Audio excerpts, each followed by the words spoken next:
إن الحمد لله نحمده ونستعينه ونستغفره ونعوذ بالله من شرور أنفسنا ومن سيئات أعمالنا من يهده الله فلا مضل له ومن يضلل فلا هادي له وأشهد أن لا إله إلا الله وحده لا شريك له وأشهد أن محمدا عبده ورسوله أما بعد فإن خير الحديث كتاب الله وخير الهدي هدي محمد صلى الله عليه وسلم وشر الأمور محدثاتها وكل محدثة بدعة وكل بدعة ضلالة وكل ضلالة في النار. أعوذ بالله من الشيطان الرجيم. بسم الله الرحمن الرحيم. يوم نقول لجهنم هل امتلأت وتقول هل من مزيد وأزلفت الجنة للمتقين غير بعيد هذا ما توعدون لكل أواب حفيظ من خشي الرحمن بالغيب وجاء بقلب منيب ادخلوها بسلام ذلك يوم الخلود لهم ما يشاءون فيها ولدينا مزيد. قال الله عز وجل سابقوا إلى مغفرة من ربكم وجنة أرضها كعرض السماء والأرض أعدت للذين آمنوا بالله ورسوله. حاضرین جمعہ، تمام قسم کی تعریف و توصیف اللہ رب العالمین کے لیے لائق و زیبا ہے، جس ذات باری تعالیٰ نے ہمیں اور آپ کو پیدا کیا، ایمان اور اسلام کی عظیم الشان نعمت سے ہم سب کو سرفراز فرمایا.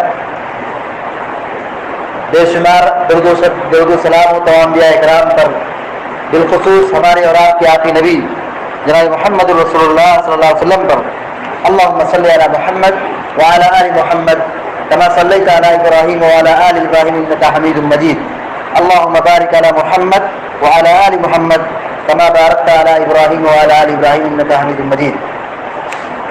خطبہ مسنونہ کے بعد سورہ حدید کی ایک آیت کا ایک حصہ آپ کے سامنے پڑھا گیا ہے، جس میں اللہ رب العالمین نے اپنی جنت کا تذکرہ فرمایا ہے. ہم سب مسلمان ہیں اور یہ ایمان رکھتے ہیں کہ ایک دن ہم مر جائیں گے، پھر اللہ رب العالمین قیامت برپا کرے گا، سب لوگ مر جائیں گے، پھر دوبارہ سور پھونکا جائے گا، پھر سب زندے ہو جائیں گے اور ہر ایک کو اس کے کیے ہوئے کا مکمل حساب و کتاب دینا ہوگا. وہاں جنت و جہنم کا فیصلہ ہوگا. اچھے لوگ، نیک لوگ، مومن لوگ، نمازی لوگ جنت میں داخل ہوں گے. اللہ تبارک و تعالیٰ ان کے اچھے اعمال سے راضی ہوگا اور ان کو جنت میں داخل کرے گا. اور کچھ لوگ ہوں گے جو گئے گزرے ہوں گے، بے دین ہوں گے، بدعتی ہوں گے، فاسق و فاجر ہوں گے، گنہگار ہوں گے، ظالم ہوں گے. اللہ تبارک و تعالیٰ ان کے گناہوں کی وجہ سے ان کو جہنم میں داخل کر دے گا. تو جنت اور جہنم یہ ہمارے ایمان کا ایک عام حصہ ہے، جس کو ہم کہتے ہیں آخرت پر ایمان لانا. تو آخرت پر ایمان لانے میں جنت بھی ہے اور جہنم بھی ہے. ان دونوں پر ایمان لانا یہ آخرت پر ایمان لانا کہا جاتا ہے. اللہ رب العالمین نے جنت کیسی بنائی ہے، جنت ہے کیا، جنت میں کیا رہے گا، یہ سب ہم موٹی موٹی باتیں بہت پہلے سے سنتے سناتے چلے آئے ہیں. آج کے اس جمعے کے خطبے میں یہ بات بتائی جائے گی کہ جنت جب اتنی عظیم نعمت ہے تو ہم اس جنت میں داخل ہونے سے پیچھے کیوں ہو رہے ہیں. ہمارے اسلاف صحابہ اکرام جنت کی طلب میں، جنت کو حاصل کرنے کے لیے کس قدر محنت اور مشقت کیا کرتے تھے، کتنا محنت اور مشقت برداشت کیا کرتے تھے، قربانی دیا کرتے تھے، راتوں کو جاگا کرتے تھے، جہاد کرتے تھے، اپنی جان کی قربانی دیا کرتے تھے. آخر وہ جذبہ اور شوق ہمارے اندر کیوں نہیں ہے؟ آج کے جمعے کے خطبے میں اسی چیز کی وضاحت کی جائے گی. اللہ رب العالمین نے جنت کے بارے میں فرمایا سابقوا الى مغفرۃ من ربکم وجنۃ ارضها كعرض السماء والارض. اے مسلمانوں، اپنے رب کی مغفرت کی طرف بھاگو، اپنے رب کی مغفرت کی طرف دوڑو. اللہ رب نے یہاں پہ کمپٹیشن کا حکم دیا ہے، آگے بڑھو، ایک دوسرے سے سبقت کرو. یہ نہیں کہ آدمی سست رفتار میں چلے. اللہ تعالیٰ نے کہا کہ چلو، یہ نہیں کہا ہے. اللہ رب العالمین یہ کہہ رہا ہے کہ سابقوا الی مغفرۃ من ربکم، اے مسلمانوں تم اپنے رب کی مغفرت کی طرف دوڑو، بھاگو، تیزی کرو. کمپٹیشن نہیں، یہاں ایک دوسرے سے آدمی سبقت کرے، مسابقہ کرے کہ میں تم سے آگے بڑھ جاؤں گا، وہ کہے نہیں میں تم سے آگے بڑھ جاؤں گا. یہ اللہ رب العالمین سے آپ سے کہہ رہا ہے. وَجَنَّةٍ أَرْضُهَا كَعَرْضِ السَّمَاءِ وَالْأَرْضِ، کہا ایسی جنت کی طرف بھی بھاگو، سبقت کرو. وہ جنت جس کی چوڑائی زمین و آسمان کی چوڑائی کے برابر ہے. اللہ اکبر. جنت کتنی کشادہ ہے، جنت کتنی بڑی ہے. یہ زمین سے لے کے آسمان تک کی جو کشادگی نظر آ رہی ہے، نہ اس کا کوئی سر ہے نہ کوئی پیر ہے، کچھ نظر نہیں آ رہا ہے. اللہ رب العالمین نے جنت بھی ایسی بڑی وسیع بنائی ہے، بڑی خوبصورت بنائی ہے، بہت لمبی اور چوڑی بنائی ہے. اللہ تبارک و تعالیٰ اس جنت کو ہم سے یہ حکم دے رہا ہے کہ ہم اس جنت کو حاصل کرنے کے لیے سبقت کریں. اور آپ سوچیں کہ جب جنت اتنی وسیع ہے، اتنی چوڑی ہے، تو کیا اس میں ہمارا بھی کوئی حصہ ہے؟ ورنہ اگر کوئی چیز بہت زیادہ ہو، بہت لمبی چوڑی کوئی چیز ہو، بہت کشادہ ہو، اگر اس میں کوئی ہمارا حصہ لگے تو ہماری محرومی ہے. ہم اور آپ یہ سوال کریں، محاسبہ کریں اپنے آپ سے کہ اللہ نے جنت ایسی بنائی ہے کہ بہت چوڑی ہے، جس کی کشادگی اور جس کی وسعت کئی عالم ہے کہ جیسے زمین و آسمان کی مسافت. تو کیا اس میں ہمارا بھی کوئی حصہ ہے؟ ہم بھی اس جنت کے مستحق ہونے والے ہیں؟ کیا ہمارے اعمال ایسے ہیں، ہمارے عقیدے ایسے ہیں، ہمارے اخلاق ایسے ہیں کہ ہم مرنے کے بعد جنت حاصل کر سکتے ہیں؟ جنت کے اندر ایک ایسا درخت ہے. جنت کے درختوں کی بات کریں، اللہ کے نبی علیہ السلام نے فرمایا جنت کے اندر ایک ایسا درخت ہے، اس کا سایہ اتنا طویل ہے، اس کا سایہ اتنا لمبا چوڑا ہے کہ اگر ایک مسافر تیز ترار گھوڑے پر سوار ہو اور 100 سال تک چلتا رہے جنت کے اندر، لیکن جنت کے اس درخت کا سایہ ختم نہیں ہوگا.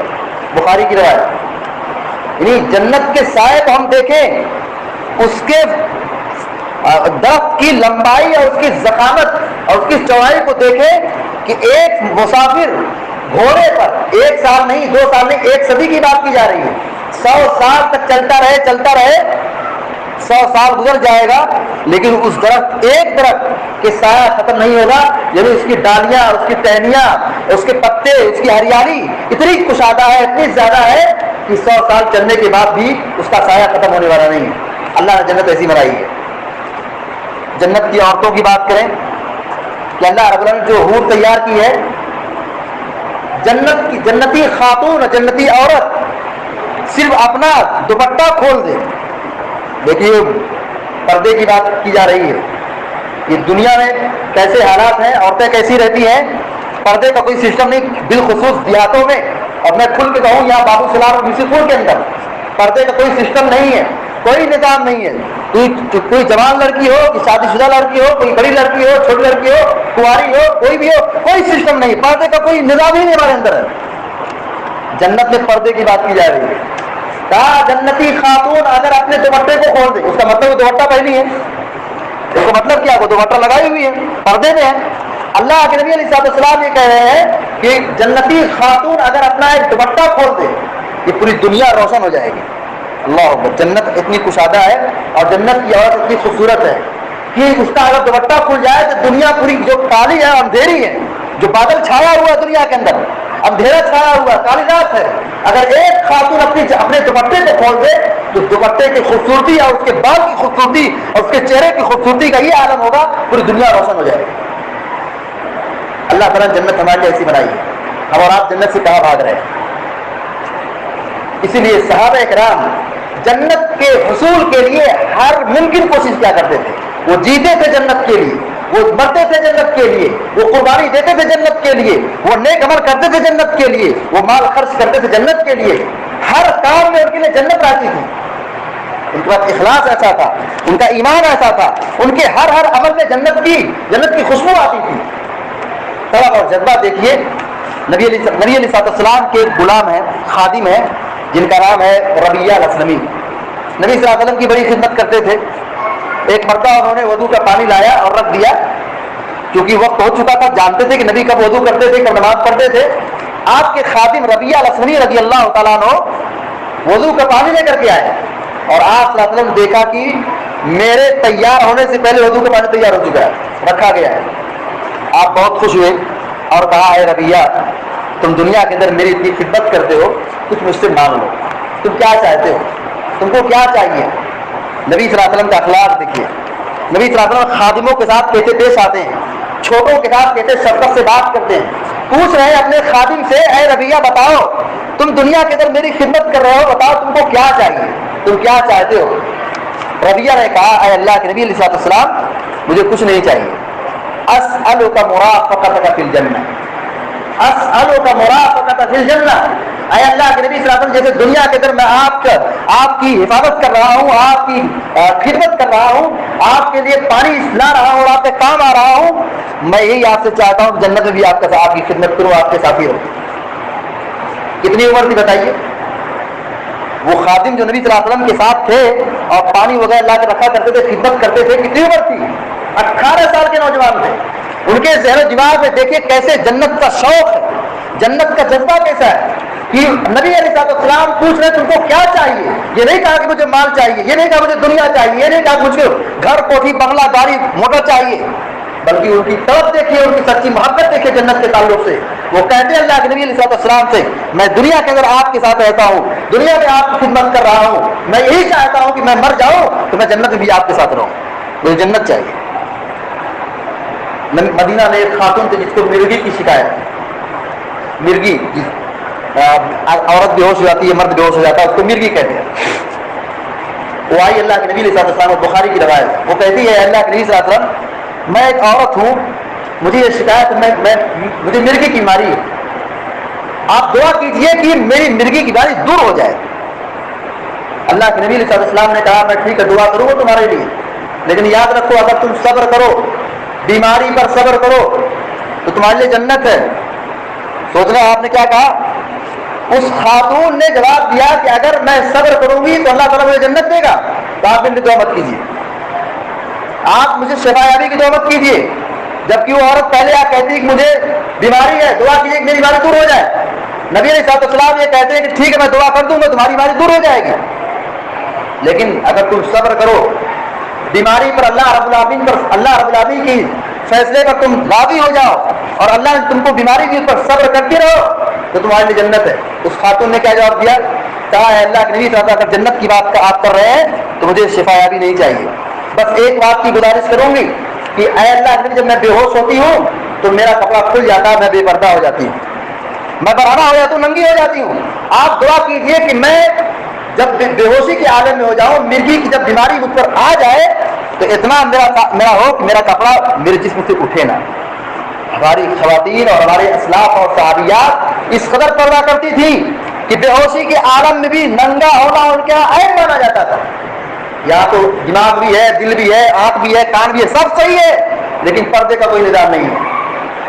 اس خاتون نے کہا کہ میں جب بیمار ہو جاؤں، جب مجھ کو مرگی کا دورہ آ جائے تو جو میرا کپڑا کھل جاتا ہے، آپ اللہ سے دعا کیجیے کپڑا نہ کھلے، میں پردے میں رہوں۔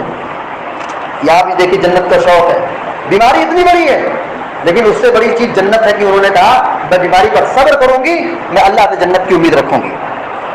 ایک صحابی ہیں حضرت عمیر بن حمام الانصاری رضی اللہ تعالیٰ عنہ، بالکل نوجوان، سن 3 ہجری جنگ احد کے موقع پر اللہ کے نبی علیہ السلام نے مجاہدوں کو تیار کیا اور سب درست کروائی، اور آپ نے کہا تم لوگ اللہ رب العالمین کی جنت کی طرف جاؤ جس کی کشادگی زمین و آسمان کی کشادگی کے برابر ہے، جس کی چوڑائی زمین و آسمان کی چوڑائی کے برابر ہے۔ حضرت عمیر بن حمام رضی اللہ تعالیٰ عنہ کھجور کھا رہے تھے، اتنا سننا تھا کہ اللہ کے نبی کہہ رہے بھاگو جنت کی طرف، جنت کی طرف، جنت کی چوڑائی بہت زیادہ ہے، جنت تم کو بلا رہی ہے۔ حضرت عمیر بن کھجور کھا رہے تھے، کھجور کھاتے کھاتے کہا بہت دیر ہو جائے گی، کھجور نکالا، گٹھری سے نکال کر زمین پر ڈال دیا اور گئے دشمنوں کی صفوں میں داخل ہو گئے اور کافروں سے لڑتے لڑتے شہید ہو گئے، کیونکہ اللہ کے نبی نے کہا تھا کہ جو آدمی اللہ کے راستے میں شہید کر دیا ہے وہ ڈائریکٹ جنت میں جاتا ہے۔ بتائیے وہ حضرت عمیر بن حمام الانصاری رضی اللہ تعالیٰ عنہ جو اس جنگ میں شرکت کر رہے ہیں اور اپنی جان کی قربانی دے رہے ہیں، ان کی جان کی قربانی کا مطلب کیا تھا؟ مطلب یہی تھا کہ جان چلی جائے لیکن جنت مل جائے. جان چلی جائے کوئی ٹینشن کی بات نہیں ہے, کوئی غم کی بات نہیں ہے, لیکن جنت مل جائے یہ بہت بڑی چیز ہے. مدینہ منورہ کے اندر بہت دور سے ایک قافلہ آیا تھا, بحرین سے. آپ جانتے ہیں بحرین کہاں ہے؟ مدینہ سے تقریباً کم از کم 900 کلو میٹر دور ہوگا, کم از کم 809 کلو میٹر دور ہوگا. اتنے دور سے لوگ آئے تھے نبی سے ملنے کے لیے, بحرین سے آئے تھے. جو وہاں تھا ایک بستی تھی وہاں سے آئے تھے اللہ کے نبی علیہ السلام سے ملنے کے لیے.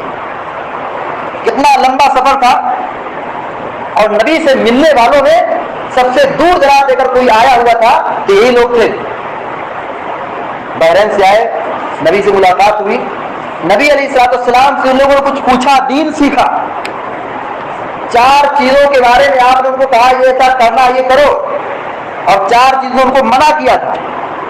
صحابہ اکرام جو آئے تھے آپ سے ملاقات کرنے کے لیے, صحابی بننے کے لیے آئے تھے, ان لوگوں نے نبی سے دین سیکھا. اور نبی سے جب دین سیکھا تو پہلے گزارش کیا کی, کہا کہ ہمیں یہ حکم دیجیے, اچھے سے بتائیے, بالکل دل میں بات بیٹھ جائے, اور پھر اس چیز کو ہم سیکھ بھی لیں اور سیکھ کر کے یاد بھی کر لیں, اور یاد کر کے بھی جائیں تو اپنے گھر والوں کو, اپنے علاقے کے لوگوں کو جا کے جو ہم سے پیچھے ہیں ان کو ہم جا کے سکھائیں. اور یہ سب ہم کام کیوں کریں؟ تاکہ ہم جنت میں داخل ہو جائیں. سوچ لیے کہ ان کے دین سیکھنے, نبی سے ملنے اور دین کی تعلیمات کو عام کرنے کا ان کا مقصد کیا تھا؟ مقصد یہ نہیں تھا کہ لوگ ہم کو پہچانیں, مقصد یہ نہیں تھا کہ لوگ ہم کو جانیں تاکہ ہم کو کچھ مال مل جائے, بلکہ وہ لوگ آئے اس لیے تھے کہ ہم نبی سے ملیں گے, نبی سے دین سیکھیں گے, اور نبی کے دین کو سیکھ کر کے عمل کریں گے, اور جب اپنے علاقے اور گاؤں میں جائیں گے تو پھر ان کو بھی سکھائیں گے, اور ان کو سیکھ کر کے, سکھا کر کے, عمل کر کے جنت جائیں گے. یہ دین کے سیکھنے کا مقصد صحابہ اکرام کا جنت حاصل کرنا ہے. ایک دیہاتی نبی کریم صلی اللہ علیہ وسلم کے پاس تشریف لائے اور انہوں نے کہا کہ اے اللہ کے نبی علیہ السلام, کوئی ایسا کام بتائیے کہ میں جنت میں داخل ہو جاؤں. دیکھو کہا کہ اے دیہات کے, سوال یہ ہے کہ کوئی ایسا کام بتائیے کہ ہم وہ کام کرے جنت میں چلے جائیں. ہم اور آپ تو یہی کہیں پوچھتے ہیں مولا لوگوں سے, کسی اور سے, کہ کوئی کام بتائیے کہ جنت میں چلا جائے. ہم جنت بھول چکے ہیں, ہم اور آپ جنت کو بھول چکے ہیں. اگر ہم جنت کو یاد رکھتے, جنت کا شوق رہتا, تو ہماری اندر یہ بدبلی نہیں ہوتی, یہ خیانت اور یہ چوری چماری اور شرارت نہیں ہوتی. صحابہ اکرام جگہ جگہ پر یہ سوال پوچھتے ہیں کہ یہ کام بتائیے کہ ہم جنت میں داخل ہو جائیں, کوئی ایسا کام بتائیے کہ جہنم سے بچ جائے. اللہ کے نبی علیہ السلام نے کہا نماز کی پابندی کرو, توحید پہ آ جاؤ, شرک نہ کرو, اللہ کی عبادت کرو, شرک نہ کرو, نماز کی پابندی کرو, زکوٰۃ دو. آپ نے موٹی موٹی باتیں بتلائی. جب وہ جانے لگے تو وہ صحابی کیا کہتے ہیں, کہتے آپ نے جیسے مجھے بتایا, کیونکہ سوال کیا کیا تھا, جنت میں جانا ہے, تو جنت میں جانے کے لیے منمانی نہیں چلتی ہے, اندر ہوتی ہے, بالکل ویسے ہی کرنا جیسے بتایا گیا ہے, تب تو جنت ملے گی. وہ دیہاتی آدمی کہتے ہیں کہ اے اللہ کے نبی, آپ نے جیسے بتایا, نہ تو میں اس میں کچھ اضافہ کروں گا, نہ تو اس میں کچھ کم کروں گا, ویسے ہی کروں گا جیسے آپ نے ہم کو سکھایا اور بتایا ہے. پھر وہ جب جانے لگے, اللہ کے نبی نے کہا جس آدمی کو یہ بھلا معلوم ہو, یہ خوشی ہو کہ وہ جنتی آدمی کو دیکھے, تو اس آدمی کو دیکھ لو جنتی آدمی جا رہا ہے. وہ دیہات سے نبی کے پاس آتے ہیں اور سوال کرتے ہیں کہ کوئی ایسا کام بتائے جنت میں داخل ہو جائے. یہ صحابہ اکرام کا شوق جنت تھا, جنت کا شوق تھا. حضرت عثمان غنی رضی اللہ تعالیٰ عنہ کو دیکھیے, کتنے بڑے مالدار صحابی ہیں. نبی کریم صلی اللہ علیہ وسلم نے کہا کون ہے وہ شخص جو مسجد نبوی کی تعمیر میں حصہ لے اور پیسہ خرچ کرے, زمین کو خرید کر کے اس کو کشادہ کر, اس کے لیے جنت ہے. حضرت عثمان بن عفان کھڑے ہوئے کہا میں کام کرنے کے لیے تیار ہوں. ایک موقع پہ آپ نے کہا کون ہے وہ شخص جو مسلمانوں کے پینے کے لیے پانی کا انتظام کرے اور کنواں یہودی کے ہاتھ سے خرید کر کے مسلمانوں کے لیے وقف کر دے, میں اس کے لیے جنت کی ضمانت دیتا ہوں. حضرت عثمان بن عفان رضی اللہ عنہ کھڑے ہوئے اور کہا میں کنواں خرید کر کے مسلمانوں کو دیتا ہوں. حضرت عثمان بن عفان نے ایک موقع اور خرچ کیا تھا جنگ تبوک کے موقع پر. اللہ کے نبی نے کہا کون ہے وہ مسلمان جو مسلمانوں کے جہاد کے لیے اور ان کے سفر اخراجات کے لیے پیسے خرچ کرے, میں اس کے لیے جنت دیتا ہوں, جنت کی گارنٹی دیتا ہوں. حضرت عثمان بن عفان رضی اللہ تعالیٰ عنہ نے اس جنگ تبوک کے موقع پر بے تحاشا مال کو قربان کیا تھا، بہت زیادہ خرچ کیا تھا۔ اللہ کے نبی نے اسی موقع پر کہا تھا کہ اے عثمان، آج کی تاریخ سے اگر تم ایک بھی کوئی نیک کام نہ کرو تو آخر میں تمہارا کوئی نقصان ہونے والا نہیں، اب تمہارے لیے جنت کے دروازے کھلے ہوئے ہیں، اللہ تم سے راضی ہو گیا، تمہارے لیے جنت کی بشارت مل چکی ہے۔ اگر تم آج کی تاریخ سے کوئی ایک بھی نیک کام نہ کرو تو اللہ تعالیٰ تم سے یہ نہیں پوچھنے والا ہے تمہارا آخرت میں کوئی نقصان ہونا ہے۔ اتنی بڑی فضیلت کی بتا دی کیونکہ معلوم تھا کہ عثمان ایسے نہیں کہ نیک کو عمل کرنا ہی چھوڑ دیں گے، وہ صحابہ کرام تھے جن کو جنت کی بشارت ملی تھی، وہ اللہ کے عذاب سے ڈرتے بھی تھے، وہ ان کو جتنی زیادہ خوشخبری ملتی تھی جنت کی وہ اتنا زیادہ وہ محنت کرتے تھے، اتنا زیادہ وہ نیکی کرتے تھے، اتنا ہی زیادہ وہ گناہوں سے ڈرتے تھے، اللہ کے عذاب اور اس کے خوف سے ڈرتے تھے۔ لیکن ہمارا اور آپ کا معاملہ ایسا ہے کہ ہمارے پاس کچھ بھی نہیں ہے لیکن ہم جنت سے بالکل غافل ہے، اور ہمارا سارا کام جہنم والا ہے، ہمارا سارا کام صبح سے لے کے شام تک ہمارا ہر کام جہنم کی طرف لے جانے والا ہے۔ نہ لباس کا پتہ ہے، نہ چہرے کا پتہ ہے، نہ اخلاق کا پتہ ہے، نہ کردار کا پتہ ہے، نہ عقیدے اور سلوک کا کوئی پتہ ہے۔ تو صحابہ اکرام کی زندگی سے ہمیں اور آپ کو جو نصیحت ملتی ہے وہ یہ کہ ہم جنت کو حاصل کرنے کے لیے قربانی دیں۔ جنت ایسے ہی خام خیالی میں ملنے والی نہیں ہے، جنت کے حصول کے لیے بڑی محنت کی ضرورت ہے۔ یہ ہماری 60 سالہ زندگی یہ جنت کے حصول کے لیے بہت معمولی ہے، یہ 70 سالہ زندگی اور 60 سالہ زندگی جنت کو حاصل کرنے کے لیے بہت تھوڑی ہے۔ اور یہ جنت ہے جس کے لیے لوگوں نے گردنیں کٹوائی ہیں، جنت ہے جس کے حاصل کرنے کے لیے لوگوں نے مال اگایا ہے، یہ جنت ہے جس کو حاصل کرنے کے لیے لوگ راتوں رات جاگا کرتے تھے، رویا کرتے تھے، یہ جنت ہے جس کے حصول کے لیے صحابہ اکرام جہاد کرتے تھے، ہجرت کرتے تھے، یہ وہ جنت ہے جس کو حاصل کرنے کے لیے صحابہ اکرام خون کی ندیاں بہایا کرتے تھے۔ ہم اور آپ کہاں پہ ہیں؟ یہ 60 سال ہماری زندگی جنت کے حصول کرنے کے لیے بہت معمولی ہے، بہت تھوڑی ہے، بہت زیادہ وقت ہمارا گزر چکا ہے۔ ہم جنت کو حاصل کرنے کے لیے اپنے وقت کو منظم کریں اور اللہ رب العالمین کے بعد اپنے آپ کو لگائیں، تب جا کر کے اللہ تعالیٰ ہم سے راضی ہوگا اور جنت میں ہم سب کو جگہ عطا فرمائے گا۔ دعا ہے رب العالمین سے کہ اللہ تبارک و تعالیٰ ہم سب کو اور آپ سب کو کہنے اور سننے زیادہ عمل کرنے کی توفیق عطا فرمائے، اور جب تک ہم دنیا میں زندہ رکھیں ایمان اور توحید پر قائم رہیں، اور مرنے کے بعد اللہ تعالیٰ ہم سب کو جنت الفردوس میں داخل نصیب فرمائے، آمین یا رب العالمین۔ اقول قولی ھذا واستغفر اللہ لی ولکم ولسائر المسلمین فاستغفروہ انہ غفور رحیم، وصلی اللہ علی نبینا محمد وعلی آلہ وصحبہ اجمعین۔